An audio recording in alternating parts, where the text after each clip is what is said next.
अगर आप चाहते हैं कि स्टडी IQ के हर एक वीडियो की नोटिफिकेशन आपको मिलती रहे तो आपको स्टडी IQ चैनल को सब्सक्राइब करना है, बेल आइकन पर क्लिक करना है, जिससे आप कोई भी वीडियो मिस नहीं करेंगे। नमस्कार दोस्तों, आई एम श्योर कि आपने कई बार न्यूज़पेपर्स में, कई बार न्यूज़ में सुना होगा कि जो स्टेट PCS के ऑफिसर्स होते हैं, जो राज्यों के द्वारा चुने जाते हैं, जैसे कि अलग अलग UP PCS आप एग्ज़ाम्स देते होंगे, MP PCS हो गया, इसी तरह से जो राज्यों के ऑफिसर्स होते हैं एडमिनिस्ट्रेटिव सर्विस रिलेटेड, और जो सेंट्रल के द्वारा चुने जाते हैं UPSC के द्वारा, जिसको सेंटर अपॉइंट करती है एक तरह से। तो कई बार दोनों के बीच में काफ़ी सारे तकरार देखने को मिले हैं, कन्फ्रंटेशन देखने को मिला है। लेकिन आज हम जो वीडियो में बात करने वाले हैं दोस्तों, वो हम देखेंगे नागालैंड के पर्सपेक्टिव से। वहाँ पर जो सिचुएशन है वो थोड़ा सा डिफरेंट है।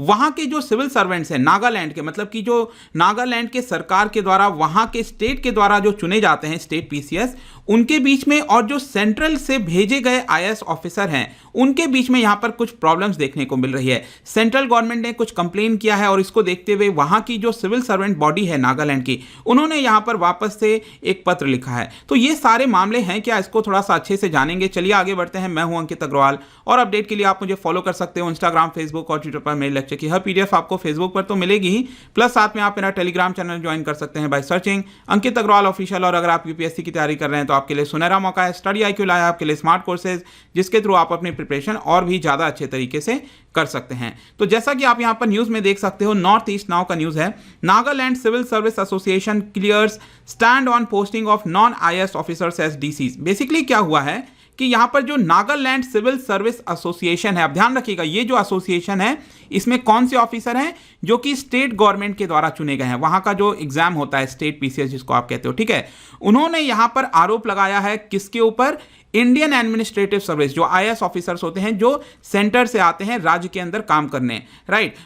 उन्होंने, राज्य के ये पर्टिकुलर एसोसिएशन ने, NCSA ने आरोप लगाया है IAS ऑफिसर के ऊपर और कहा है कि वो एक तरह का सूटकेस ब्यूरोक्रेसी को रिप्रेजेंट करते हैं। अब सूटकेस ब्यूरोक्रेसी उनको क्यों कहा जा रहा है?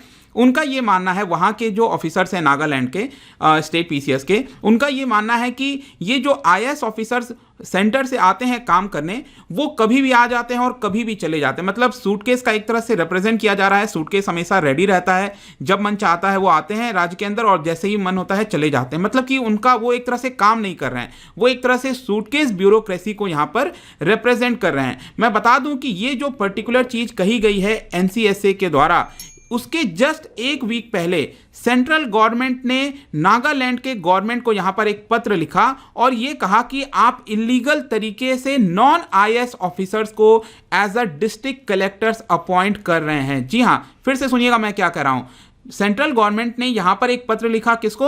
राज्य सरकार को, नागालैंड की राज्य सरकार को, और यह कहा कि जो नॉन IAS ऑफिसर्स हैं, मतलब कि जो स्टेट PCS के द्वारा जो चुने गए ऑफिसर्स हैं, उनको आप एक तरह से अपॉइंट कर रहे हैं किस पद पर? डिस्ट्रिक्ट कलेक्टर के पद पर, जो कि इलीगल है। ये आप यहां पर न्यूज भी देख सकते हो इसके बारे में। Modi government pulls up Nagaland for illegally posting 6 non IAS officers as district collector. तो यहां पर बेसिकली क्या हुआ था कि सेंट्रल गवर्नमेंट की जो डिपार्टमेंट है, that is department of personal and training, जो कि पूरा IAS ऑफिसर्स को यहां पर देखती है, तो उन्होंने यहां पर एक जवाब मांगा नागालैंड के चीफ सेक्रेटरी से कि आपने रिसेंटली 11 डिस्ट्रिक्ट में, अगर आप देखिए तो 6 डिस्ट्रिक्ट के अंदर जो डिस्ट्रिक्ट कलेक्टर अपॉइंट किए गए हैं, जहां पर जो IAS ऑफिसर्स होने चाहिए थे, जो सेंटर से भेजे गए थे, उनके अलावा आप क्या कर रहे हो, जो स्टेट के द्वारा चुने गए ऑफिसर्स हैं स्टेट PCS के, उनको आप डिस्ट्रिक्ट कलेक्टर अपॉइंट कर रहे हो, जो कि ऑल इंडिया सर्विसेज रूल के खिलाफ जाता है। It is contravenes to the all India services rule. अब इसी को देखते हुए, क्योंकि यहां पर सेंट्रल गवर्नमेंट ने ऐसा पत्र लिखा राज्य सरकार को, इसी को देखते हुए वहां की जो स्टेट PCS की बॉडी है, that is Nagaland civil service association, उनका यहां पर अब क्या कहना था। उन्होंने एक बहुत बड़ा एक पत्र लिखा और यहां पर अपना जवाब दिया कि 26 जुलाई को बेसिकली उन्होंने कहा कि ये जो पूरा ट्रेंड है सूटकेस ब्यूरोक्रेसी का, हम आरोप लगाते हैं IAS ऑफिसर्स के ऊपर, वो एक तरह से सूटकेस ब्यूरोक्रेसी को रिप्रेजेंट कर रहे हैं। और इसकी बेसिकली जो शुरुआत होती है वो होती है आपकी 1974 और 1995। अब आप में से किसी को भी थोड़ा सा पता होगा नॉर्थ ईस्ट के बारे में, स्पेशली नागालैंड के बारे में, तो लेट मी टेल यू, वहां पर सरकार के अलावा बहुत सारे अंडरग्राउंड एक्टिविटीज होती हैं। वहां पर आपको कई सारे ग्रुप्स देखने को मिलेंगे जो कि सरकार के पैरेलल ही यहां पर काम कर रहे होते हैं। इसकी वजह से क्या होता है कि जो भी वहां पर ऑफिसर्स होते हैं, जो भी वो डिसीजन लेते हैं, वो काफी ज्यादा खतरनाक होता है। कई बार उनको मारा जा चुका है, कई सारे आईएएस ऑफिसर्स की किलिंग भी की जा चुकी है पहले। जैसे कि आप देख सकते हो 1974 और 1995 में 2 आईएएस ऑफिसर्स को यहां पर मार दिया गया था। तो ये जो 2 ट्रैजिक इंसिडेंट थे, उन्होंने एक तरह से ब्यूरोक्रेसी जो है पूरे नागालैंड की, उसको पूरे दूसरी दिशा में ले गए। और इसीलिए यहां पर क्या होने लगा कि जो आईएएस ऑफिसर्स आते थे नागालैंड में काम करने, वो एक तरह से पनिशमेंट पोस्टिंग की तरह देखा जाता था उसको। और इसलिए क्या होता था कि वो ज्यादातर काम नहीं करना चाहते थे, और जब मन आता था रहते थे, और जब मन आता था चले जाते थे। इसी को देखते हुए यहां पर ये जो नाम पड़ गया सूटकेस ब्यूरोक्रेसी, और इसके बारे में मैंने आपको बताया है। और इसी को देखते हुए जो एनसीएसए है, देखिए अब उन्होंने अपने पत्र में क्या क्या लिखा है। उन्होंने लिखा है कि यहां पर कई बार जो आईएएस ऑफिसर आते थे वहां काम करने, तो वो 6 महीने के लिए छुट्टी पर चले जाते थे, और कब ये 6 महीना 6 साल में कन्वर्ट हो जाता था पता भी नहीं चलता था। मतलब कि इतने समय के लिए छुट्टी पर जाते थे और वापस वो आते ही नहीं थे।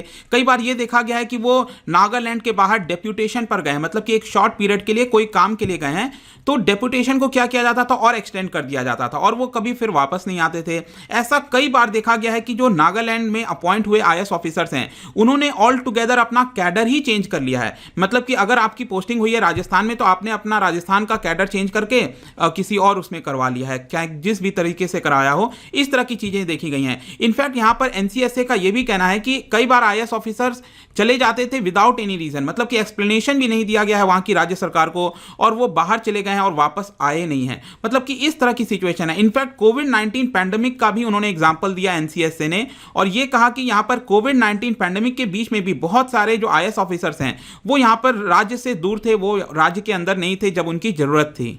अब यहां पर सवाल आता है कि इसके ऊपर आईएएस जो ऑफिसर्स हैं उनका क्या कहना है, क्या उनकी तरफ से कोई बयान आया है? जी हां, वहां पर कोई ऑफिसर हैं, आईएएस के ऑफिसर्स हैं, उनका यहां पर यह बयान आया है कि इस तरह के जो डेप्यूटेशंस होते हैं, ट्रांसफर्स होते हैं, ये एक नॉर्मल प्रोसीजर है, ये हर राज्य में आपको देखने को मिलेगा। That is the nature of all India service. ये कोई नई बात नहीं है। लेकिन जिस तरह से वहां के जो एनसीएसए है, जो स्टेट पीसीएस के ऑफिसर्स हैं, उन्होंने जिस तरह से इलीगल प्रैक्टिस अपनानी स्टार्ट कर दी है, और जो डीसी के पद पर आईएएस ऑफिसर होना चाहिए उसके बजाय नॉन आईएएस ऑफिसर्स को अपॉइंट किया जा रहा है, ये एक तरह से इलीगल प्रैक्टिस है। और यहां पर सेंट्रल गवर्नमेंट को तुरंत इंटरवीन करना चाहिए और हम लोगों को वहां पर अपॉइंट करना चाहिए। अब लास्ट में जाने से पहले एक और क्वेश्चन यहां पर अराइज होता है, क्या ये नया प्रैक्टिस है? जी नहीं। जैसा कि मैंने आपको बताया कि पिछले कई सालों से अगर आप देखेंगे तो नागालैंड के अंदर इस तरह की प्रैक्टिस चलती आ रही है, और एनसीएसए ने अपने बयान में यह बोला है कि ये जो ट्रेंड है डीसी को अपॉइंट करने का, मतलब डीसी के पद पर अपॉइंट करने का नॉन आईएएस ऑफिसर्स को, ये कोई नया नहीं है।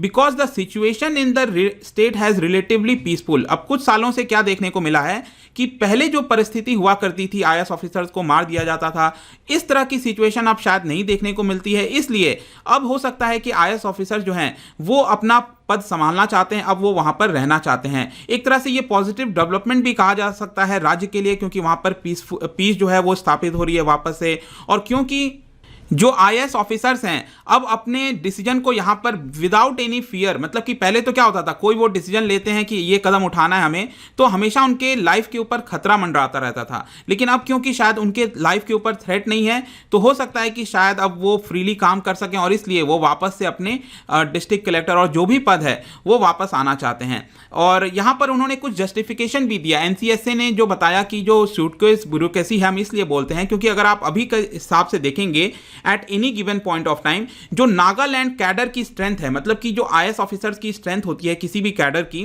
तो नागालैंड के अंदर 94 आईएएस ऑफिसर्स का यहां पर कैडर है, स्ट्रेंथ है, जिसमें कि जो आईएएस ऑफिसर्स होते हैं जो सेंटर की तरफ से चुन के आते हैं, 94 में से 63 आपके ये होते हैं, क्योंकि 1/3 क्या है ना इसमें से 94 में से वो स्टेट सिविल सर्विस जो ऑफिसर्स होते हैं स्टेट के द्वारा चुने जाते हैं, उनको प्रमोशन किया जाता है, उनको प्रमोट किया जाता है किसके पद पर? आईएएस ऑफिसर्स के पद पर। तो इसीलिए 63 आपके सेंट्रल गवर्नमेंट की तरफ से आते हैं, और जो बाकी के 1/3 हैं इसमें से वो आते हैं आपके जो स्टेट सर्विसेज के एग्जाम होते हैं उसके थ्रू। लेकिन क्या है, अगर आप पिछले कई टाइम से देखेंगे, एट प्रेजेंट भी अगर आप देखिए, तो सिर्फ 32 IAS ऑफिसर्स अवेलेबल हैं। होने कितने चाहिए? 63, लेकिन हैं कितने? 32 IAS ऑफिसर। तो कहीं ना कहीं ये दिखाता है, एक तरह से जस्टिफाई करता है वहां की जो बॉडी है NCSA कि उनका ये कहना है कि जब भी मन चाहता है वो लोग आते हैं और चले जाते हैं, जिसकी वजह से जो प्रॉब्लम है वो वहां के स्टेट ऑफिसर्स को देखना पड़ता है। एक तरह से क्या होता है, कई बार ये भी देखने को मिला है कि कूलिंग ऑफ पीरियड के लिए आते हैं, मतलब कि एक होता है ना टाइम पीरियड कि आप इतने समय के लिए लगातार बाहर नहीं जा सकते हो, आपको कुछ समय के लिए आना पड़ेगा। तो 1 साल का कई बार कूलिंग ऑफ पीरियड होता है, तो 1 साल वो आते हैं, काम करते हैं राज्य के अंदर और वो वापस चले जाते हैं। तो इस तरह की भी चीजें देखने को मिली हैं। तो आई एम श्योर दोस्तों कि ये जो पूरा मामला था नागालैंड सिविल सर्वेंट्स और जो IAS ऑफिसर्स हैं उनका आपस में क्यों तकरार हो रहा है, ये बेसिकली जो नेचर है नागालैंड स्टेट का और जो पैरेलल बॉडी मैंने आपको बताया, इसकी वजह से जो IAS ऑफिसर्स हैं उनको लगातार प्रॉब्लम होती थी। लेकिन यहाँ पर IAS ऑफिसर्स को भी जिम्मेदारी लेनी पड़ेगी कि यहाँ पर जब मन आए आप ऐसा भी नहीं कर सकते हो कि आप स्टेट में आते हो और काम करते हो और चले जाते हो। बट डेफिनेटली आई थिंक यहाँ पर चीज़ों को सुधारने के लिए राज्य सरकार और सेंट्रल गवर्नमेंट दोनों को एक साथ आना पड़ेगा, बातचीत करनी पड़ेगी, क्योंकि ये जो कन्फ्रंटेशन है वो वहाँ के राज्यों के लोगों के लिए सही नहीं होगा। तो आई होप दोस्तों ये जो पूरा वीडियो आपको पसंद आया होगा। अगर आप उनसे इकोनॉमी पढ़ना चाहते हैं, कोई भी कोर्स परचेज करना चाहते हैं, आप स्टडी IQ ऐप पर जा सकते हैं। किसी भी इंक्वायरी के लिए आप मुझसे डायरेक्टली इंस्टाग्राम पर जुड़िए, यहां पर मैं डेली एक MCQ डालता हूं, आप स्टोरीज में जाकर प्ले कर सकते हो। मिलता हूं आपसे next time, till then thank you very much, see you soon.